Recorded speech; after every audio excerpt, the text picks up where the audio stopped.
हाँ। Hello students, this is Radha Gujral. Welcome to my YouTube channel. आज हमारा सेकेंड क्लास है वॉइस का। फर्स्ट क्लास का जो वीडियो है उसका लिंक आपको डिस्क्रिप्शन में दिया है, तो पहले आप फर्स्ट वीडियो देख लें, उसके बाद आपको सेकेंड वीडियो समझ में आएगा। आज की क्लास का जो हमारा टॉपिक है उसका नाम है चेंज ऑफ हेल्पिंग वर्ब। आप समझेंगे कि कैसे एक्टिव वॉइस के हेल्पिंग वर्ब को पैसिव में कैसे चेंज किया जाता है। ये मैं आपको टेंस वाइज बताऊंगी। पहले मैं आपको चेंज ऑफ हेल्पिंग वर्ब बताऊं, उससे पहले जरूरी है कि आपको मैं हेल्पिंग वर्ब बता दूं। तो जो हेल्पिंग वर्ब होते हैं उसके भी टू टाइप्स होते हैं। एक होता है प्राइमरी हेल्पिंग वर्ब और एक होता है मॉडल। तो मॉडल अभी हमें नहीं पढ़ना है, अभी हमें प्राइमरी हेल्पिंग वर्ब के बारे में पढ़ना है। तो ये जो प्राइमरी हेल्पिंग वर्ब होता है ये 3 टाइप्स का होता है। सबसे पहले टू बी, टू डू और टू है। टू बी के 8 फॉर्म होते हैं। बी एक अकेला ऐसा वर्ब होता है जिसके 8 फॉर्म होते हैं, जिसमें होता कौन कौन से हैं? तो is, am, are, was, were, being और बीन। बी भी इसमें इंक्लूडेड है। ये 8 फॉर्म होते हैं। जो डू होता है इसका फॉर्म होता है डज, डू, और डू तो मैंने पहले लिखा है तो यहाँ पे डीड होगा। और हैव का हैज, हैड। तो इसमें से जो आपका टू बी है ये आपको एक्टिव को पैसिव चेंज करने के लिए बहुत ही आपके लिए इंपॉर्टेंट है, तो आप इसे जरूर राइट डाउन कर लीजिएगा। उसके बाद मैं इसको स्वाइप कर देती हूँ। अब हम पढ़ेंगे change of helping verb tense wise. Okay, तो मैं इसको स्वाइप कर दूं।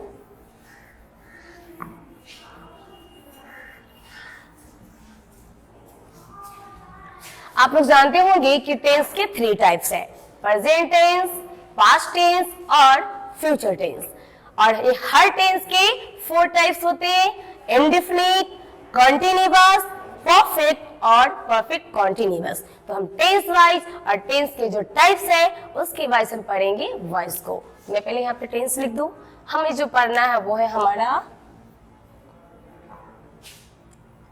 Present tense. अब इस प्रेजेंट टेंस के 4 टाइप्स है, तो मैं सबको लिख लूं। सबसे पहला है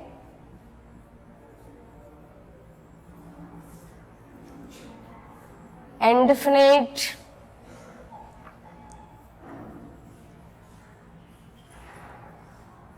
कॉन्टिन्यूअस,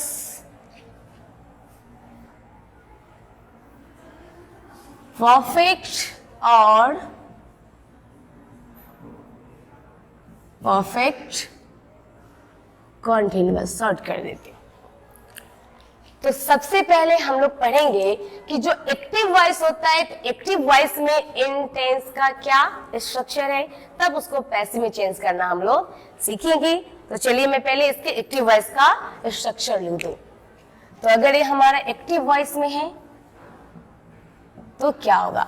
इंडेफिनिट का जो एक्टिव वॉइस होता है उसका जो स्ट्रक्चर होता है उसमें जिस वर्ब का हम यूज करते हैं, तो इंडेफिनिट चाहे पास्ट का हो या प्रेजेंट का हो, उसमें हेल्पिंग वर्ब नहीं होता अगर वो सेंटेंस अफर्मेटिव हो।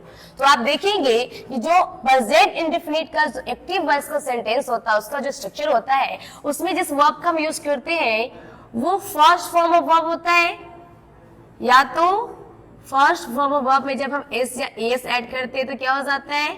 5th फॉर्म ऑफ वर्ब हो जाता है।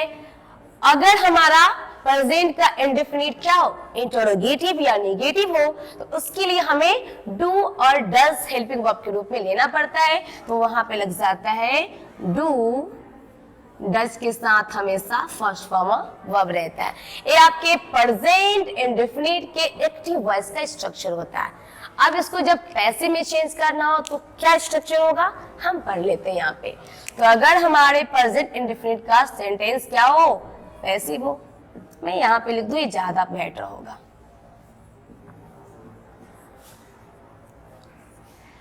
तो प्रेजेंट इंडेफिनिट को जब पैसिव में चेंज करना होता है तो हम जिस हेल्पिंग वर्ब का यूज करते हैं, तो मैंने आपको बताया कि बी के 8 फॉर्म होते हैं, इसमें इज एम आर जो होता है वो बी का फर्स्ट फॉर्म कहलाता है, वॉज वर्ड बी का सेकेंड फॉर्म कहलाता है, जो बीन होता है वो बी का थर्ड फॉर्म कहलाता है, और बीइंग तो लगाते आईएनजी के लिए, है ना।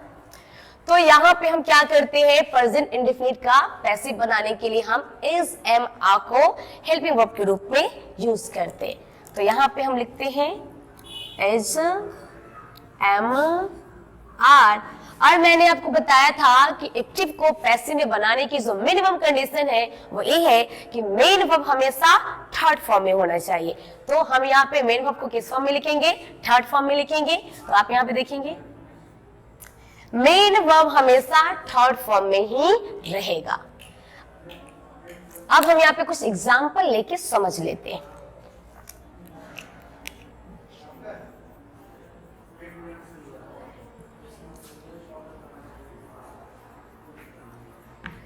Ram it's a mango, mango कौन खा रहा है, राम, राम आम खा रहे है ना। तो राम हमारा क्या होगा, सब्जेक्ट, सब्जेक्ट पहले आया यानी कि सेंटेंस किसमें है, एक्टिव में है। अच्छा मैं इसको ऐसे लिखूं,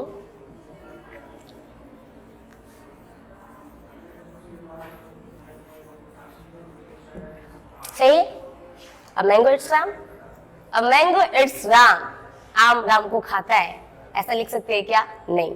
हमने जो पिछले वीडियो में पढ़ा था, तो हमने पढ़ा था कि एक्टिव को पैसिव या पैसिव को एक्टिव में चेंज करना ट्रांसफॉर्मेशन कहलाता है, और ट्रांसफॉर्मेशन का मतलब होता है change in the structure but the meaning does not change. Meaning नहीं बदलना चाहिए, या तो राम आम ही राम को खा गया, मीनिंग बदल गया ना।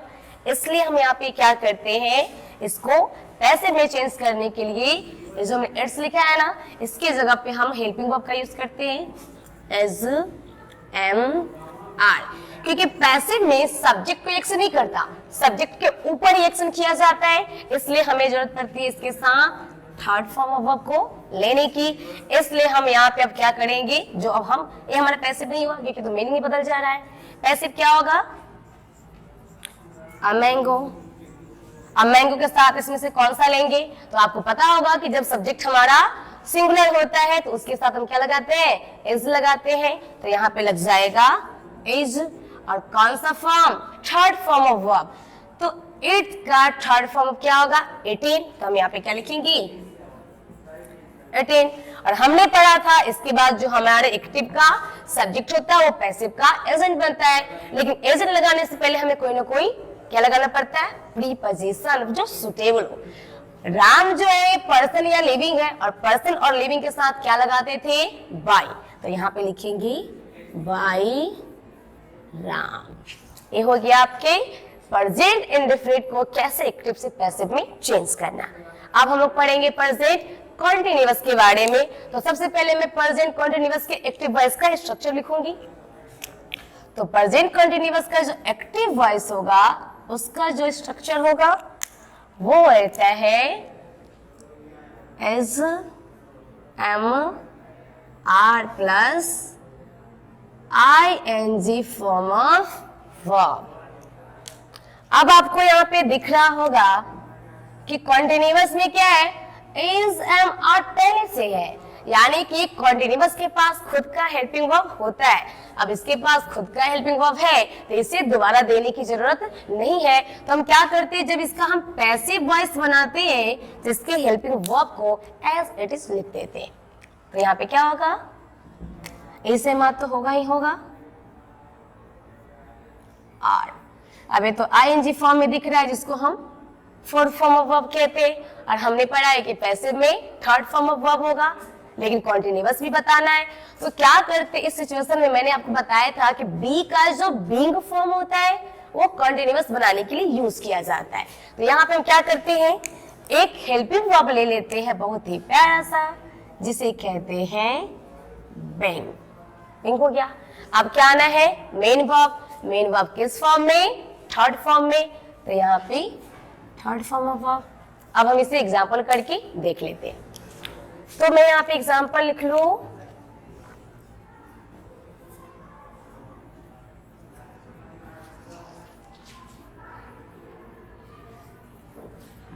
एक्टिव है और कॉन्टिन्यूअस में है, इसको पैसिव में चेंज करना है तो क्या करेंगे? तो सबसे पहली बात क्या है? सब जो आपका एक्टिव वॉइस का ऑब्जेक्ट वो हमारे पैसिव का सब्जेक्ट, तो क्या हो जाएगा? मैंगो। इसके साथ क्या लगा था? तो यहाँ इसके पास तो खुद का हेल्पिंग वर्ब था, एज इट इज लिख देना है इज, लेकिन इस जो हेल्पिंग वर्ब लगाते हैं वो इसके नंबर के अकॉर्डिंग लगाते हैं, पर्सन और नंबर के अकॉर्डिंग। इज हो गया। अभी तो आईएनजी फॉर्म है, हमें क्या लिखना है? Third form. तो हमने क्या लिखा था? क्या लगा देना है? बिंग लगा देना है।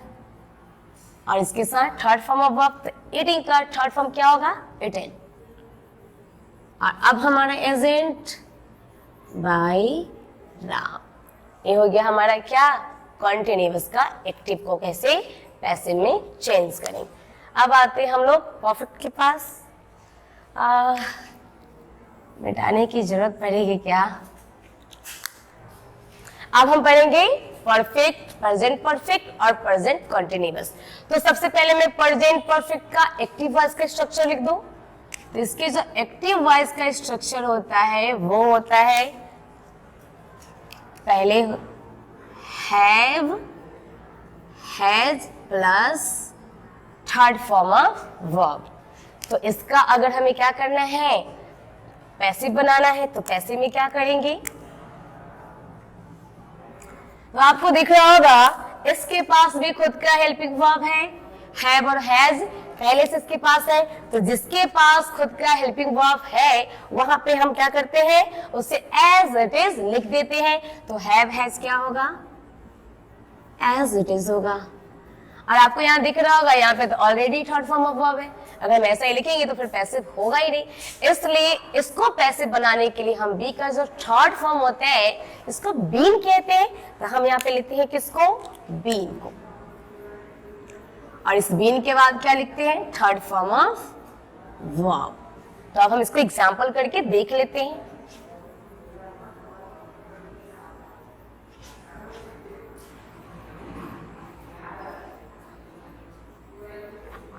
Ram has eaten a mango, Ram ने आम खाया है। ये हमारा क्या है? ये हमारा एक्टिव वॉइस। पैसिव बनाने के लिए क्या करेंगे हम? तो इसका पैसिव बनाने के लिए सबसे पहले कंडीशन क्या है? एक्टिव के ऑब्जेक्ट, पैसिव का क्या होगा? Subject a mango. अब हम यहाँ पे हेल्पिंग वर्ब, तो यहाँ पे हेल्पिंग दिया हुआ है, गिवन है, और ये हेल्पिंग वर्ब हमें सब्जेक्ट के पर्सन और इसके नंबर के अकॉर्डिंग लगाना होता है। तो क्या लगेगा अ मैंगो के साथ? हैज। और इसके बाद क्या लगाना है? बीन, जो बी का थर्ड फॉर्म ऑफ वर्ब। इसके बाद भी 3 ईटन। इसके बाद क्या लगाना है? वाई राम, बिकॉज राम हमारा एजेंट है। तो इस तरह से हम प्रेजेंट के परफेक्ट को क्या करते हैं? पैसिव में चेंज करते हैं। अब जो हमारे पास है प्रेजेंट कॉन्टिन्यूअस, तो इसके पहले मैं इसके एक्टिव वॉइस का स्ट्रक्चर लिख दूं। तो जो परफेक्ट कॉन्टिन्यूअस होता है उसका क्या होता है? हैव, हैज के साथ बीन, और फिर यहाँ पे आपको आईएनजी फॉर्म ऑफ वर्ब देखने को मिलता है। ये आपके परफेक्ट कॉन्टिन्यूअस का एक्टिव का स्ट्रक्चर होता है। इसका पैसिव में क्या होगा? तो पैसिव में आप क्या करते हैं? हेल्पिंग वर्ब तो गिवन है, तो आप यहाँ पे एज इट इज लिख देंगे, हैव, हैज, बीन भी लिख देंगे। अब यहाँ पे दिख रहा होगा आईएनजी फॉर्म ऑफ वर्ब, हमें तो थर्ड फॉर्म ऑफ वर्ब लिखना है, और हमने आईएनजी को चेंज करने के लिए किसका यूज किया था? आपको दिख रहा होगा हमने कॉन्टिन्यूअस में पढ़ा था बीइंग। तो हम यहाँ पे क्या लगाएंगे? बीइंग लगाएंगे और थर्ड फॉर्म ऑफ वर्ब। यहाँ पे आप एक चीज देखेंगे, यहाँ पे मैंने बी के दो फॉर्म को लिया है, बीन और बीइंग। क्या लिखा है? बीन और बीइंग। अब एक साथ हम दो बी के फॉर्म को नहीं लिख सकते हैं, इसलिए जो परफेक्ट कॉन्टिन्यूअस होता है उसका पैसिव होता ही नहीं है। ये बिल्कुल ही अनकॉमन है। आप देखेंगे बहुत सारे बुक्स में तो इसको लेके नहीं चलते, इसका पैसे बिल्कुल नहीं बनता। कहीं कहीं अगर स्ट्रक्चर दिया भी है तो वो बिल्कुल अनकॉमन नहीं बनाते, लेकिन फिर भी अगर आपके एग्जाम में ऐसा कोई सेंटेंस हो तो आप उसको इस स्ट्रक्चर पे बना सकते हैं। लेकिन ग्रामर के अकॉर्डिंग ये सेंटेंस क्या है, एक गलत हो जाता है, क्योंकि हम एक साथ दो दो बी के फॉर्म को यूज नहीं करते हैं, इसलिए इसका यूज नहीं होता है। फिर भी अगर आप बोले तो मैं एग्जाम्पल करके दिखा देती हूँ। तो अगर हम लिखें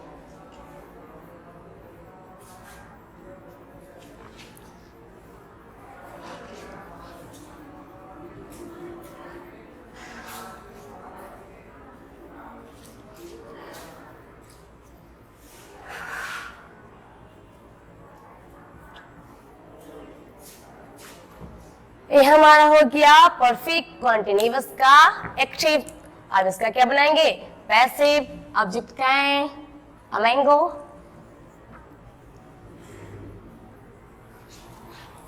हैज बीन, फिर क्या लगाना था, being, third form of verb.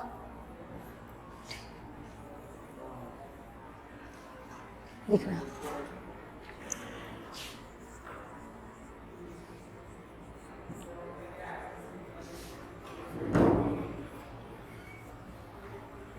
वैसे ग्रामर के अकॉर्डिंग सेंटेंस गलत है, कई सारे बुक्स भी इसको गलत मानते हैं, लेकिन जरूरत पड़े तो आप इसको ऐसे बना सकते हैं। तो ये तो था प्रेजेंट का।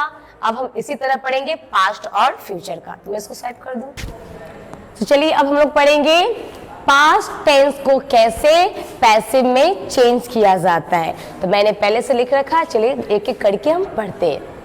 जो पास्ट का इंडेफिनिट होता है, इसके एक्टिव वॉइस में, जो एक्टिव में होता है सॉरी, तो यहाँ पे हम सेकेंड फॉर्म ऑफ वर्ब नहीं तो डिड के साथ फर्स्ट फॉर्म ऑफ वर्ब लगाते हैं। जब इसका हमें पैसिव बनाना होता है तो इसके लिए हम किसका यूज करते हैं, वॉज और वर्ड का। मैंने आपको पहले ही बताया था कि बी का जो वॉज और वर्ड फॉर्म होता है वो बी का सेकेंड फॉर्म होता है, और हम पास्ट इंडेफिनिट में किसका यूज करते हैं, बी के सेकेंड फॉर्म की, है ना। तो इसलिए हम यहाँ पे पास्ट के इंडेफिनिट में वॉज वर्ड को हेल्पिंग वर्ब के रूप में लेते हैं, क्योंकि पास्ट इंडेफिनिट के पास खुद का हेल्पिंग वर्ब नहीं होता। और फिर ये तो पता ही है कि थर्ड फॉर्म ऑफ वर्ब लगाना है। एग्जाम्पल आप देखेंगे, मोहन सॉ सीता, यहाँ पे सॉ क्या है, सेकेंड फॉर्म ऑफ वर्ब है। मोहन ने सीता को देखा, तो यहाँ पे क्या होगा, सीता हमारी ऑब्जेक्ट है, तो हमने पहले लिख लिया सीता। कौन सा हेल्पिंग वर्ब, तो पर्सन के नंबर और इसके नंबर के अकॉर्डिंग, सब्जेक्ट के पर्सन और नंबर के अकॉर्डिंग क्या करते हैं, हम हेल्पिंग वर्ब लेते हैं। बस कर दो ठीक है। आप ए पास्ट इंडेफिनिट क्या है, Mohan saw Sita.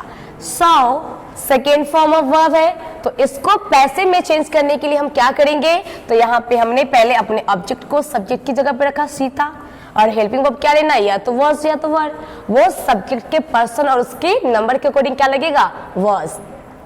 Second form saw का क्या हो जाएगा, सीन, और यहाँ पे सुटेबल प्रीपोजिशन लगाना बाय, और हमारा क्या हो गया, मोहन हमारा इसका एक्टिव वॉइस का जो सब्जेक्ट था वो पैसिव का क्या बन गया, एजेंट बन गया।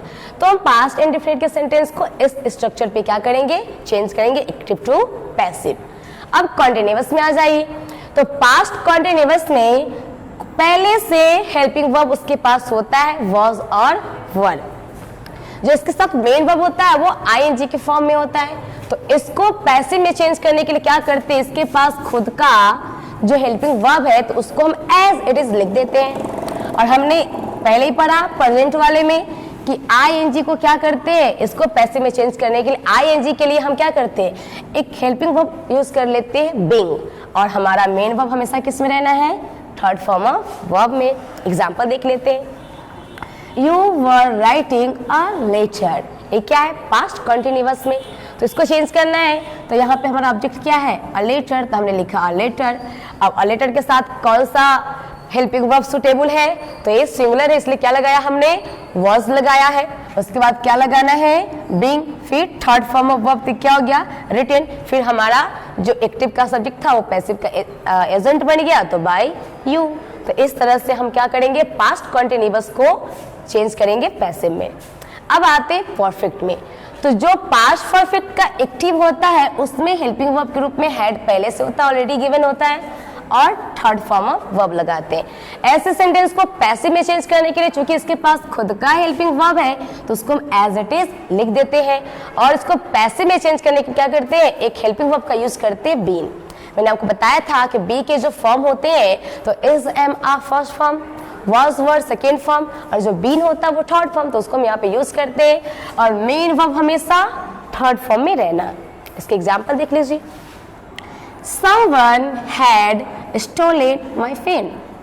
तो यहाँ पे हमने क्या किया, Someone has stolen my pen, किसने मेरी कलम चुरा ली। तो हमारा ऑब्जेक्ट क्या है, my pen, तो मैंने इसको सब्जेक्ट की जगह पर रखा, my pen। अब यहाँ पे तो हेड ही लगना है, चाहे कोई भी सब्जेक्ट हो, हेड, और इसको हमने पैसिव बनाने के लिए क्या किया, एक हेल्पिंग वर्ब यूज किया, बीन, और फिर हमारा मेन वर्ब स्टोलन। आपको दिख रहा होगा हमने यहाँ पे एजेंट यूज नहीं किया, तो क्यों नहीं किया इसके बारे में हम नेक्स्ट वीडियो में पढ़ेंगे कि क्यों कहीं कहीं पे एजेंट को छोड़ दिया जाता है, रिमूव कर दिया जाता है। चलिए आगे आते हैं। मैंने आपको प्रेजेंट वाले में बताया कि जो परफेक्ट कॉन्टिन्यूअस होता है वो ग्रामर के अकॉर्डिंग उसका पैसिव में चेंज करना गलत होता है, तो उसका परफेक्ट कॉन्टिन्यूअस का पैसिव नहीं होता। लेकिन अगर आपको जरूरत पड़े तो आप किस हिसाब से किस स्ट्रक्चर पे बनाएंगे पैसिव, वो मैंने यहाँ पे लिख दिया है। तो देख रहे होंगे परफेक्ट कॉन्टिन्यूअस का जो एक्टिव होता है वो had been plus ING form होता है, तो उसको चेंज करने के लिए हैड बीन तो यहाँ पे ऑलरेडी गिवन है, तो हम क्या करते हैं, जो हेल्पिंग वर्ब पहले से उसको एज इट इज लिख देते हैं, तो हम यहाँ पे हैड बीन लिख ही देंगे। और आपको पता ही है कि आईएनजी फॉर्म ऑफ जो वर्ब होता है तो उसको पैसिव में चेंज करने के लिए जिस हेल्पिंग वर्ब का हम यूज करते हैं तो वो बिंग होता है, तो हम बिंग ले लेते हैं, और मेन वर्ब हमेशा किस फॉर्म में, तो वो हमेशा थर्ड फॉर्म में होता है। एग्जाम्पल देख लेंगे।